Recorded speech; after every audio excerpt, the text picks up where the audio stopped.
Hi ಎಲ್ಲರಿಗೂ, ನಾನು Vidya. Welcome to our YouTube channel Vidya NET KCET ಅಡ್ಡ. ಸೊ ಇವತ್ತಿನ ವಿಡಿಯೋದಲ್ಲಿ ನಾನು ನಿಮಗೆ NET KCET ಬಗ್ಗೆ ಇನ್ಫಾರ್ಮೇಷನ್ ಕೊಡ್ತಾ ಇದ್ದೀನಿ. ಈ ವಿಡಿಯೋ ಯಾರ್ಯಾರು ಟೀಚಿಂಗ್ ಫೀಲ್ಡ್ಗೆ ಹೋಗ್ಲಿಕ್ಕೆ ಇಷ್ಟ ಇದೆ ಮತ್ತು ಮಾಸ್ಟರ್ಸ್ ಯಾರ್ಯಾರು ಪರ್ಸೀವಿಂಗ್ ಇದ್ದೀರಾ ಅವರಿಗೆ ಈ ವಿಡಿಯೋ ಹೆಲ್ಪ್ ಆಗುತ್ತೆ. ಸೊ ವಿಡಿಯೋನ ಸ್ಟಾರ್ಟ್ ಮಾಡೋಣ.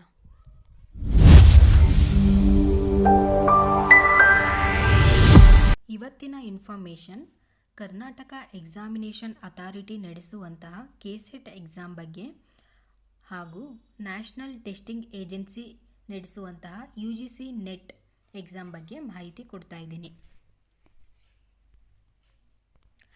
ಈ ವಿಡಿಯೋದ content: what is NET and KCET, who are all eligible for this exam, ಯಾರೆಲ್ಲ ಎಲಿಜಿಬಲ್ ಇದ್ದೀರಾ, ಸಿಲೆಬಸ್ ಫಾರ್ ದಿಸ್ ಎಕ್ಸಾಮ್, ಏನೆಲ್ಲ ಸಿಲೆಬಸ್ ಒಳಗೊಂಡಿರುತ್ತೆ, ಕ್ವಶನ್ ಪೇಪರ್ ಪ್ಯಾಟ್ರನ್ ಹೇಗಿರುತ್ತೆ, ಹಾಗೆ ಈ ಎಕ್ಸಾಮನ್ನು ಕ್ಲಿಯರ್ ಮಾಡಿಕೊಂಡ್ರೆ ನಿಮಗೆ ಏನೆಲ್ಲ ಬೆನಿಫಿಟ್ ಸಿಗ್ಬೋದು ಅನ್ನೋದನ್ನು ತಿಳಿಸ್ಕೊಡ್ತೀನಿ. Firstly, what is NET and KCET? UGC net ಅಂತ ಹೇಳಿದ್ರೆ university grant commission national eligibility test. ಈ ಎಕ್ಸಾಮನ್ನು ಕಂಡಕ್ಟ್ ಮಾಡೋದು NTA, national testing agency. NET exam ಯಾಕೆ ಇಂಪಾರ್ಟೆಂಟ್ ಅಂತ ಹೇಳೋದಾದರೆ, ಯಾರೆಲ್ಲ ಪ್ರೊಫೆಸರ್ ಆಗುವಂಥ ಡ್ರೀಮ್ ಇಟ್ಕೊಂಡಿದ್ದೀರಾ ಅದನ್ನು ಫುಲ್ಫಿಲ್ ಮಾಡ್ಕೊಳ್ಳೋದಕ್ಕೆ ಇದು ಒಂದು ಸ್ಮಾಲ್ ಸ್ಟೆಪ್ ಅಂತ ಹೇಳ್ಬೋದು. ಹಾಗೆಯೇ ಫೆಲೋಶಿಪ್ ಕೂಡ ನಾವು ಪಡ್ಕೋಬೋದು.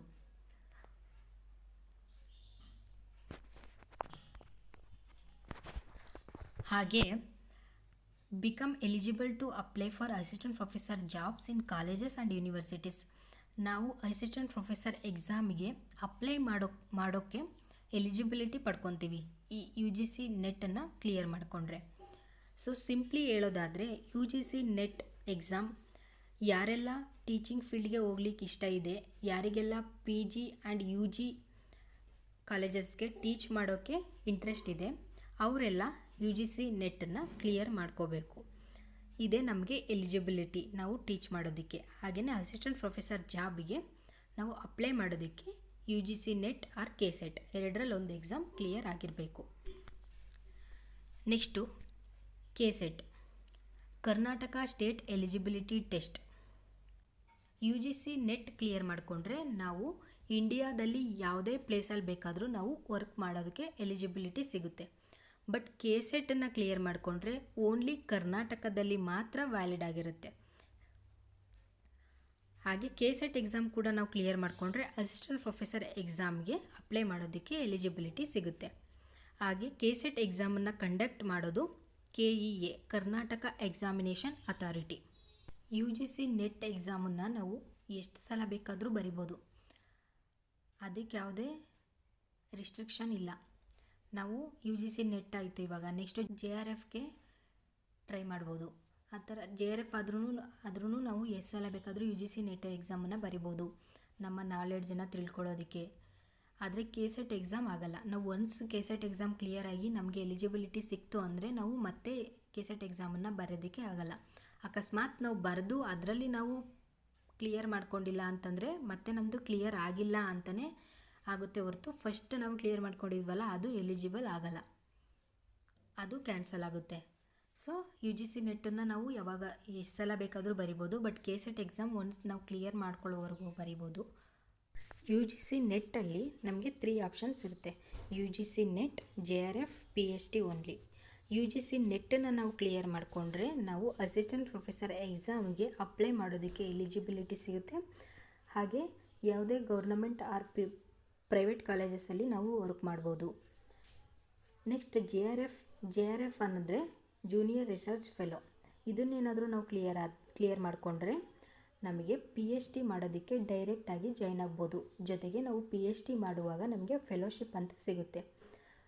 ಅದು 5 ಇಯರ್ಸ್ ನಮಗೆ ಫೆಲೋಶಿಪ್ ಸಿಗುತ್ತೆ. ಫಸ್ಟ್ 2 ಇಯರ್ಸ್ ನಮ್ಮನ್ನು JRF ಅಂತ ಕನ್ಸಿಡರ್ ಮಾಡ್ತಾರೆ.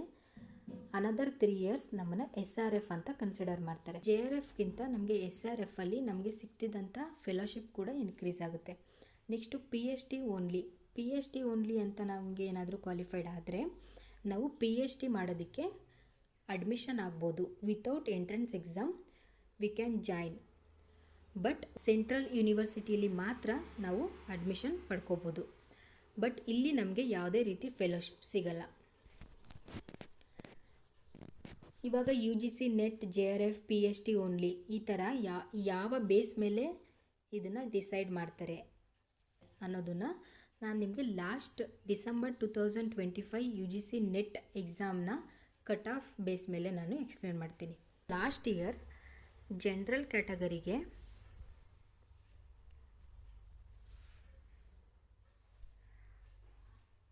218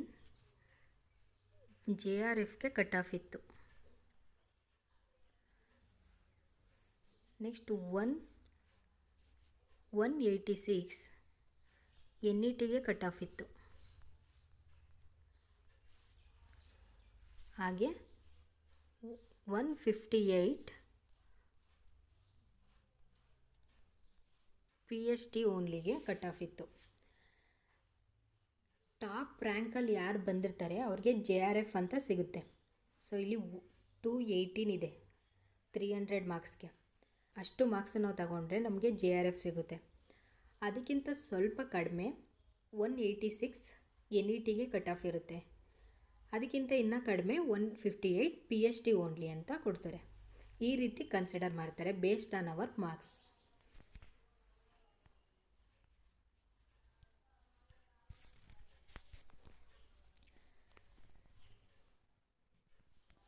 UGC net JRF PhD only ಅಂದರೆ ಏನು ಅಂತ ಕ್ಲಿಯರ್ ಆಯಿತು ಅಂತ ಅಂದ್ಕೊತೀನಿ. ಏನಾದರೂ ಡೌಟ್ ಇದ್ದರೆ ಕಮೆಂಟ್ ಮಾಡಿ, ನೆಕ್ಸ್ಟ್ ವಿಡಿಯೋದಲ್ಲಿ ಅದನ್ನು ಕ್ಲಿಯರ್ ಮಾಡ್ತೀನಿ.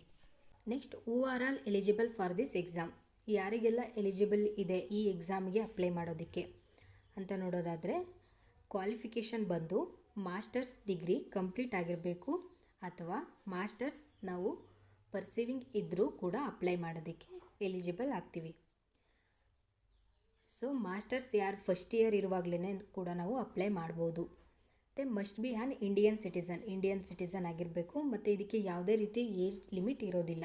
ನೆಕ್ಸ್ಟ್ ಸಿಲೆಬಸ್ ಏನೇನಿರುತ್ತೆ ಅಂದರೆ, ನಮಗೆ ಇಲ್ಲಿ 2 ಪೇಪರ್ ಇರುತ್ತೆ, paper 1 and paper 2. Paper 1 general paper ಆಗಿರುತ್ತೆ. ಇದು ಕಾಮನ್ ಫಾರ್ ಆಲ್ ಸಬ್ಜೆಕ್ಟ್, ಯಾವುದೇ ಸಬ್ಜೆಕ್ಟ್ ಅವ್ರು ಆಗಿದ್ರೂ ಕೂಡ ಇದು ಕಾಮನ್ ಆಗಿ ಎಲ್ಲ ಸಬ್ಜೆಕ್ಟ್ಗೂ ಇರುತ್ತೆ. ಜನರಲ್ ಪೇಪರಲ್ಲಿ ಏನೆಲ್ಲ ಸಬ್ಜೆಕ್ಟ್ ಇನ್ಕ್ಲೂಡ್ ಆಗಿರುತ್ತೆ ಅಂದರೆ, teaching aptitude, research aptitude, reading comprehension, communication, mathematical reasoning, logical reasoning, data interpretation, information and communication technology, people development and environment, higher education system. ಇದಿಷ್ಟು 10 ಚಾಪ್ಟರ್ ಪೇಪರ್ 1ನಲ್ಲಿ ಇರುತ್ತೆ, ಜನರಲ್ ಪೇಪರ್ ಆಗಿರುತ್ತೆ. ಈ ಎಲ್ಲ ಸಬ್ಜೆಕ್ಟಿಂದನೂ 5 question ಬರುತ್ತೆ. Paper 2 subject paper ಆಗಿರುತ್ತೆ, based on your post graduation subject. ನಾವು ಯಾವ ಸಬ್ಜೆಕ್ಟಲ್ಲಿ ನಾವು ಮಾಸ್ಟರ್ಸ್ ಮಾಡ್ತಾ ಇದ್ದೀವಿ ಆ ಸಬ್ಜೆಕ್ಟ್ ನಮಗೆ ಸಬ್ಜೆಕ್ಟಿವ್ ಪೇಪರ್ ಆಗಿರುತ್ತೆ. ನಾನು ಕಾಮರ್ಸ್ ಸಬ್ಜೆಕ್ಟಲ್ಲಿ ಯಾರ್ಯಾರು ಪ್ರಿಪೇರ್ ಆಗ್ತಿದ್ದೀರಾ ಅವರಿಗೆ ಹೆಲ್ಪ್ ಆಗಲಿ ಅಂತ ಕಾಮರ್ಸ್ ಸಬ್ಜೆಕ್ಟಿಗೆ upcoming June NET exam and December KCET ಎಕ್ಸಾಮಿಗೆ ಕ್ಲಾಸಸನ್ನು ಮಾಡಿ ಈ ಚಾನಲಲ್ಲಿ ಅಪ್ಲೋಡ್ ಮಾಡ್ತೀನಿ. ಸೊ ಯಾರೆಲ್ಲ NET KCETಗೆ ಪ್ರಿಪೇರ್ ಆಗ್ತಿದ್ದೀರಾ ಅವರಿಗೆಲ್ಲ ನಾನು ಮಾಡುವಂಥ ವೀಡಿಯೋಸ್ಗಳು ಹೆಲ್ಪ್ ಆಗುತ್ತೆ, ಯುಟಿಲೈಸ್ ಮಾಡ್ಕೊಳ್ಳಿ. ಇದು ಕ್ವಶನ್ ಪೇಪರ್ ಪ್ಯಾಟ್ರನ್ ಹೇಗಿರುತ್ತೆ, as I told before 2 paper ಇರುತ್ತೆ ನಮಗೆ, ಪೇಪರ್ 1 ಆ್ಯಂಡ್ ಪೇಪರ್ 2. ಪೇಪರ್ 1ನಲ್ಲಿ 50 ಕ್ವಶನ್ಸ್ ಇರುತ್ತೆ. Each questions carry 2 marks. ಒಂದು ಕ್ವಶನ್ಗೆ ನಮಗೆ 2 ಮಾರ್ಕ್ಸ್ ಇರುತ್ತೆ. ಸೊ 50 × 2 100 ಮಾರ್ಕ್ಸ್ ಪೇಪರ್ 1ನಲ್ಲಿ. ಆ್ಯಂಡ್ ಪೇಪರ್ 2ಅಲ್ಲಿ 100 questions, each questions carry 2 marks. 100 × 2 200 marks. Paper 1ನಲ್ಲಿ 100 ಮಾರ್ಕ್ಸ್, ಪೇಪರ್ 2ಅಲ್ಲಿ 200 ಮಾರ್ಕ್ಸ್. ಸೊ ಟೋಟಲ್ ನಮಗೆ 300 ಮಾರ್ಕ್ಸ್, 150 ಕ್ವಶನ್ಸ್ ಇರುತ್ತೆ. ಏನು ಬೆನಿಫಿಟ್ ಅಂದರೆ ನೆಗೆಟಿವ್ ಮಾರ್ಕ್ಸ್ ಇರಲ್ಲ. ಇದರಿಂದ ನಾವು ಆರಾಮ್ಸೆ ಕ್ಲಿಯರ್ ಮಾಡ್ಕೋಬೋದು. NET KCET ಎಕ್ಸಾಮನ್ನು ಕ್ಲಿಯರ್ ಮಾಡಿಕೊಂಡ್ರೆ ನಮಗೆ ಏನೆಲ್ಲ ಬೆನಿಫಿಟ್ ಸಿಗುತ್ತೆ ಅನ್ನೋದಾದರೆ, ಬಿಕಮ್ ಆ್ಯನ್ ಅಸಿಸ್ಟೆಂಟ್ ಪ್ರೊಫೆಸರ್ ಆಗೋದಕ್ಕೆ ನಮಗೆ ಎಲಿಜಿಬಿಲಿಟಿ ಸಿಗುತ್ತೆ. ಯಾಕೆ ಇದನ್ನು ಹೇಳ್ತಿದ್ದೀನಿ ಅಂತ ಅಂದರೆ, ಅಸಿಸ್ಟೆಂಟ್ ಪ್ರೊಫೆಸರ್ ಎಕ್ಸಾಮ್ 2021ನಲ್ಲಿ ಎಕ್ಸಾಮ್ ಆಗಿರೋದು. ಅದಕ್ಕಿಂತ ಹಿಂದೆ ಆಗಿದ್ದು 2017ನಲ್ಲಿ.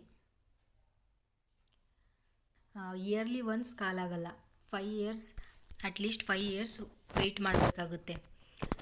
ಅದರಿಂದ 2021 ಆಗಿರೋದು, ಈಗ 2026 ಈ ಇಯರ್ ಎಂಡಲ್ಲಿ ಅಸಿಸ್ಟೆಂಟ್ ಪ್ರೊಫೆಸರ್ ಎಕ್ಸಾಮ್ ಕಾಲಾಗುತ್ತೆ ಅನ್ನೋ ಮಾಹಿತಿ ಇದೆ. ಸೊ ಈ ಟೈಮಲ್ಲಿ ಈಗ ಅಪ್ಕಮಿಂಗ್ ಬರುವಂಥ UGC ನೆಟ್ ಜೂನ್ ಸೈಕಲ್ ಮತ್ತು ಡಿಸೆಂಬರಲ್ಲಿ ಬರುವಂಥ KCET ಎಕ್ಸಾಮ್, ಇದರಲ್ಲಿ ಎರಡರಲ್ಲಿ ಒಂದು ಎಕ್ಸಾಮ್ ನಾವು ಕ್ಲಿಯರ್ ಮಾಡ್ಕೊಬಿಟ್ರೆ ಅಸಿಸ್ಟೆಂಟ್ ಪ್ರೊಫೆಸರ್ ಎಕ್ಸಾಮ್ ಬರೋದಕ್ಕೆ ಆರಾಮ್ಸೆ ಎಲಿಜಿಬಿಲಿಟಿ ಪಡ್ಕೊತೀವಿ. ಒನ್ಸ್ ಅಸಿಸ್ಟೆಂಟ್ ಪ್ರೊಫೆಸರ್ ಆದ್ವಿ ಅಂತ ಅಂದರೆ ಅವರಿಗೆ ಪರ್ ಮಂತ್ ಸ್ಯಾಲ್ರಿ ಬಂದು 1,25,000 ಪ್ಲಸ್. ಮತ್ತು ನಾವು UGC ನೆಟ್ಟಲ್ಲಿ JRF ಏನಾದರೂ ಆದರೆ ನಮಗೆ ಫೆಲೋಶಿಪ್ ಸಿಗುತ್ತೆ.